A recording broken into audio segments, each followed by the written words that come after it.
chemin du Seigneur, aplanissez la route. Tout homme verra le salut de Dieu.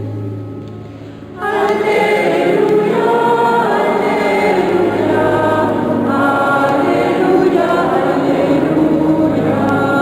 Alléluia, Alléluia, Alléluia, Alléluia.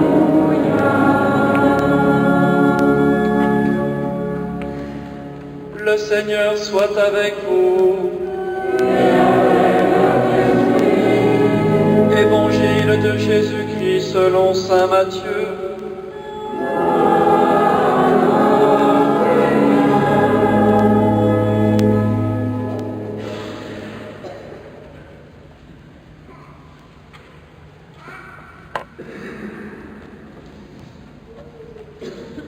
En ces jours-là, paraît Jean le Baptiste, qui proclamait dans le désert de Judée: Convertissez-vous, car le royaume des cieux est tout proche. Jean est celui que désignait la parole transmise par le prophète Isaïe. À travers le désert, une voix crie: Préparez le chemin du Seigneur, aplanissez sa route.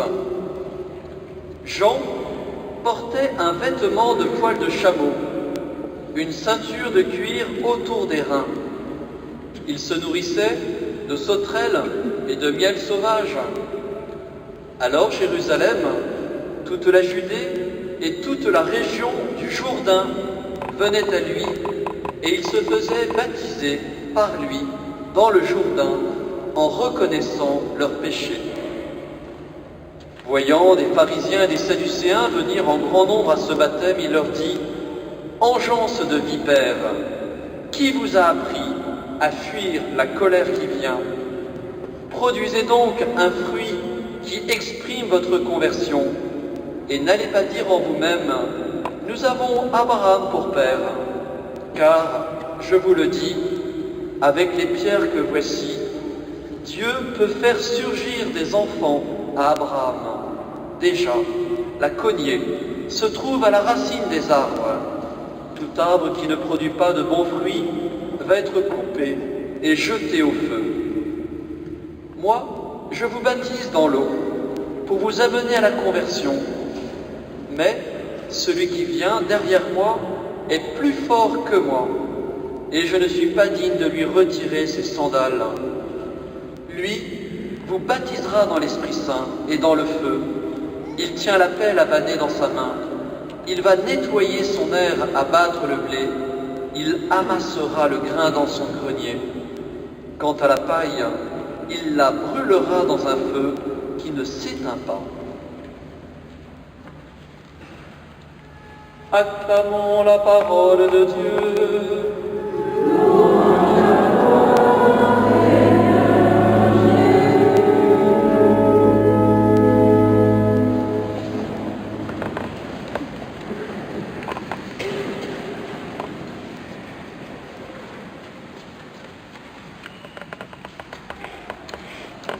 Frères et sœurs, permettez-moi de vous raconter une petite histoire vraie. Mercredi soir, je me rendais à la cure Saint-Pierre et voici qu'un homme était là à l'accueil, il attendait. Et voici ce qu'il me dit, un homme qui a la trentaine, il est peut-être parmi vous aujourd'hui. Je suis allé dans la cathédrale dimanche dernier à midi.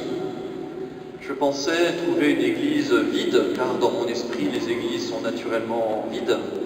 Et voilà que j'ai été touché par, je reprends ces mots, par le climat d'enthousiasme qui régnait.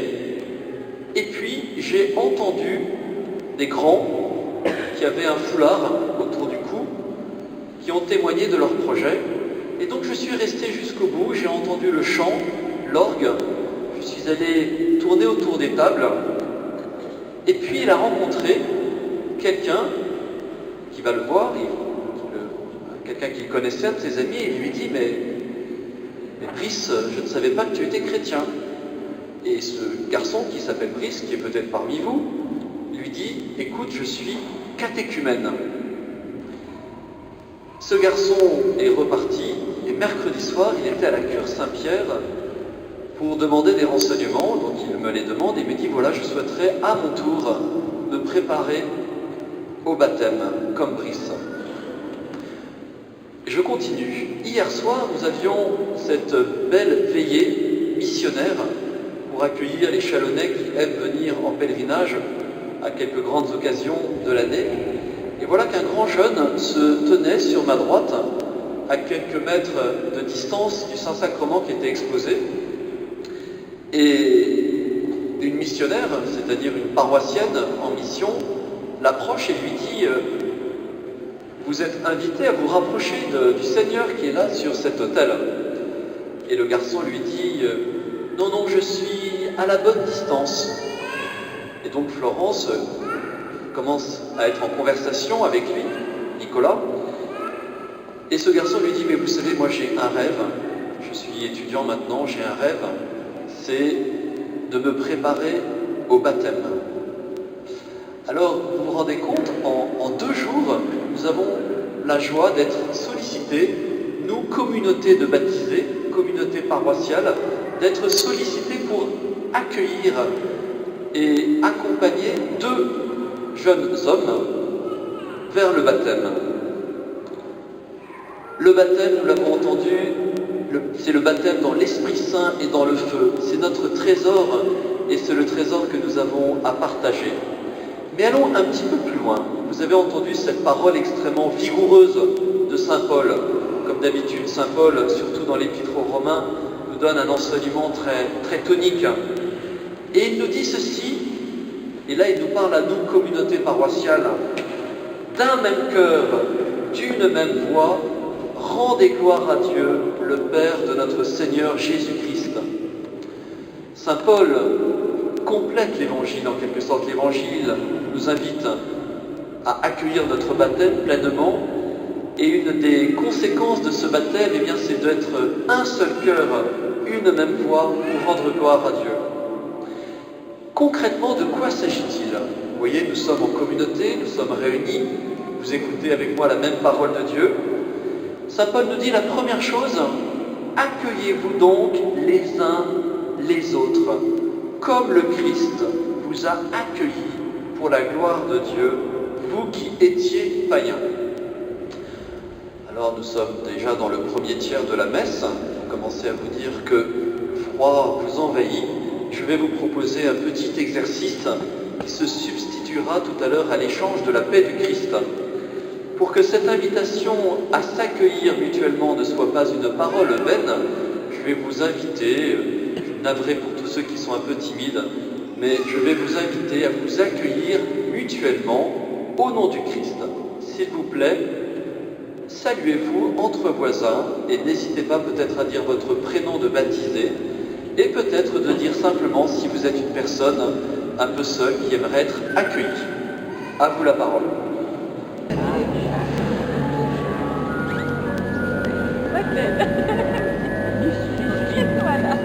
Première chose donc pour vivre cet Avent ici en paroisse, s'accueillir les uns les autres comme le Christ nous l'a demandé. La deuxième chose, le Christ nous parle de cette miséricorde.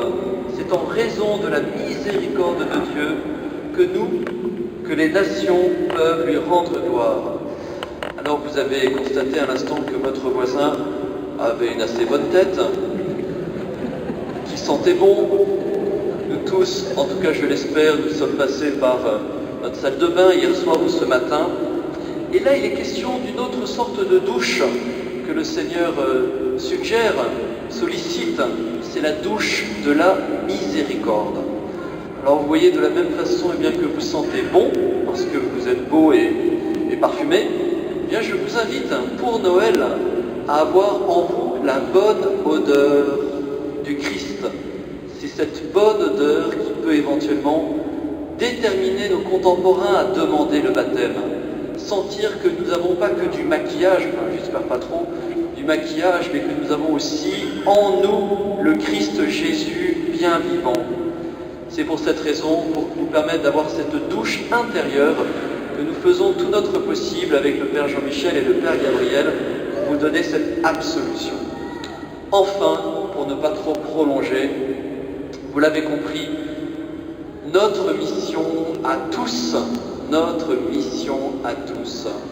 c'est de offrir, et je reviens sur ce que je disais, d'offrir notre plus grand trésor qui est le baptême à nos contemporains. Trop de nos contemporains traversent leur vie sans aucun sens, sans aucune compréhension du sens de la vie. Offrons le baptême. Deux petites choses toutes simples.